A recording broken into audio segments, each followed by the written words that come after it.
Welcome to my home. Hi, I'm Cindy Merritt, and I'm your local real estate partner. And just like you, I live, work, and play in the Richmond, Virginia area and all around our wonderful surrounding counties. We are starting something new with Make Yourself at Home RVA, so make sure you stay tuned to the very end. Now let's go check out what we're going to do today. Today we are visiting the Valentine Museum. Oh my goodness, this is going to be so fun because this is a museum all about Richmond. We are here with Eric Stagletter, who is the Director of Marketing at the Valentine Museum. And Eric, what are we going to do today? So today you have the privilege of going on a tour with Mackenzie. She is our Visitor Services Manager. You're going to see some of our exhibitions. You're going to see some of the interesting things we have on display, and you're just going to get a good overview of what we have here on display at the Valentine. Wonderful. I can't wait. You ready to go?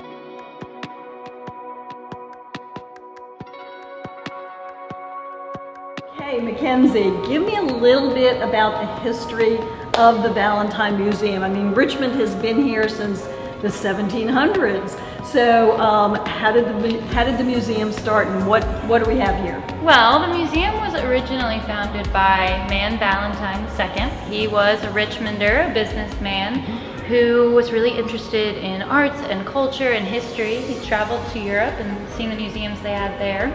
So he started this private collection of objects from the area, from all over the place, and that is what went on to become the Valentine Museum. So these artifacts that you have here are all somehow related to the Richmond and surrounding areas. Exactly. When Mr. Valentine opened the museum in 1898, it was to be a museum for Richmonders, Okay. but since then it has also evolved to be a museum of Richmond history. So nowadays our mission is to interpret and collect Richmond history.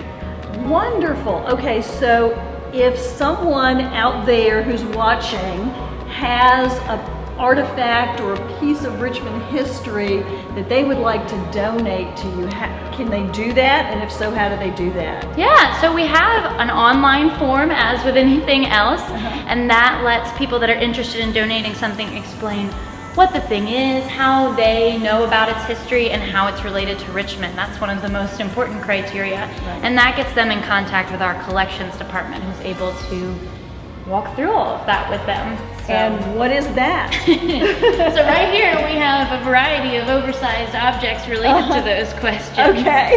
We have a dugout canoe, James River. Critical James River. to the existence of Richmond. Absolutely. In a variety of ways, from Yes. when Native Americans lived here and were using the James River as means of transportation for Okay. themselves and their things. So how old is this canoe, and is it a Native American canoe? It is a as Native well? American canoe that was found in the area in the James River, but we don't have an exact date on it. And what about the big gun here? What, the big rifle? Where did that come from? So the big gun was a display outside of the store. So it was never a working gun, just to be clear. Too big. But basically it was an indicator of what the store had at a time when you would want signs you didn't need to be literate to read. Okay. I know what this is. This is the Miller and Rhodes clock, isn't it? Exactly. This clock is iconic from the Miller and Rose department store. It is. I remember saying to people, meet me under the clock, because that's what everybody in Richmond did.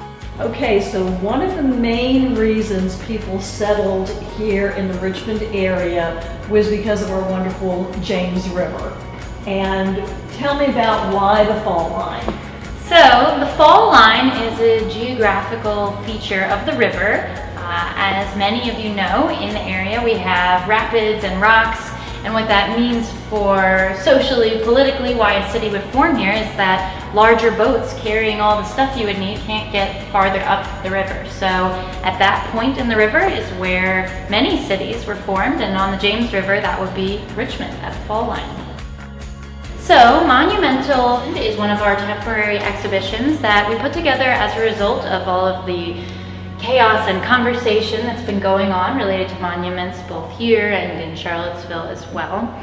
So in this gallery, we have a lot of context about the history of Richmond's monuments and a lot of footage of those monuments as well.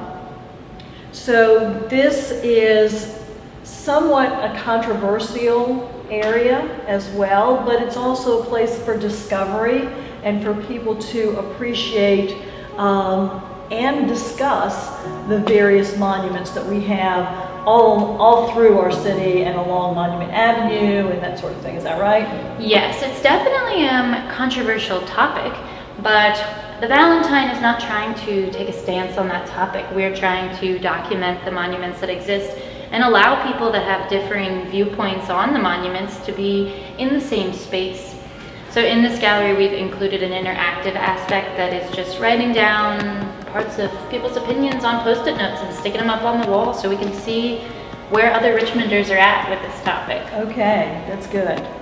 So here at the Valentine, we always have a costume and textiles exhibit going on. Okay. This is our current costume and textile exhibit, and it is all about the power of fashion, women designers, women business owners. So we start out with hat makers and women who own their own millineries, and then we go all the way up to today, women who are designing and women who are using fashion in other ways to create their own power.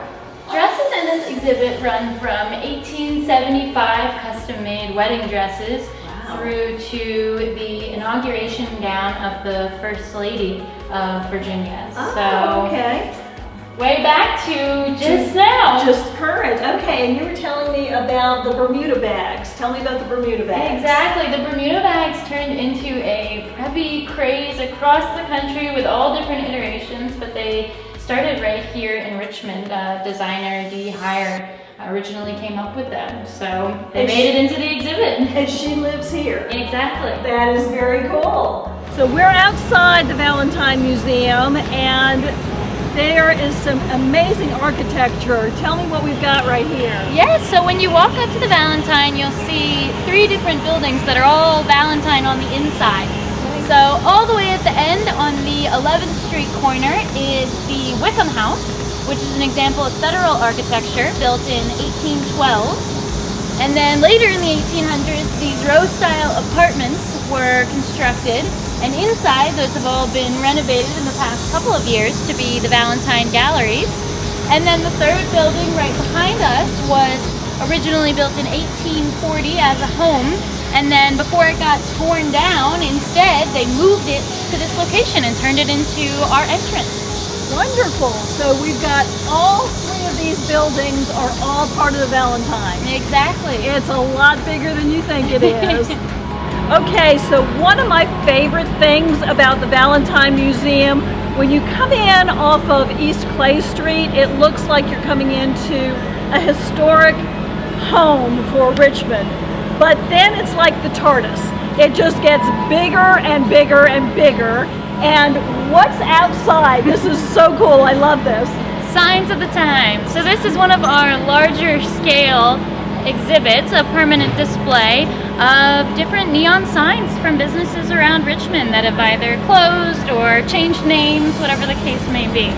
Thank you so much for taking us on a brief mini tour of the Valentine Museum. We really enjoyed it. You're very welcome. Thank you for coming to the Valentine. Thank you. So all of our viewers out there, take time to visit your own city, learn about the history, learn about all the wonderful things that we have here. Come on down to the Valentine, make yourself at home. You will be really glad you did.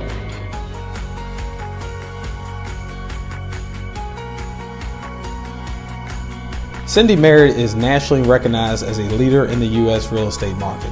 Of the more than 35,000 realtors in Virginia, the American Institute of Real Estate Professionals consistently ranks Cindy in the top 10 best realtors in the state.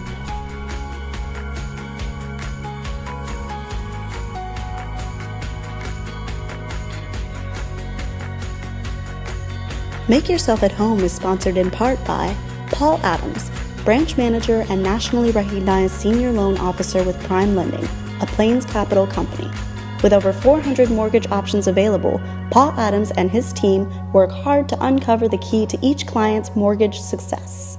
Everyone who likes our Facebook site, likes our guest's Facebook site, and then shares our video will be entered into a drawing for a 5-day, 4-night hotel getaway anywhere in 50 locations in the United States.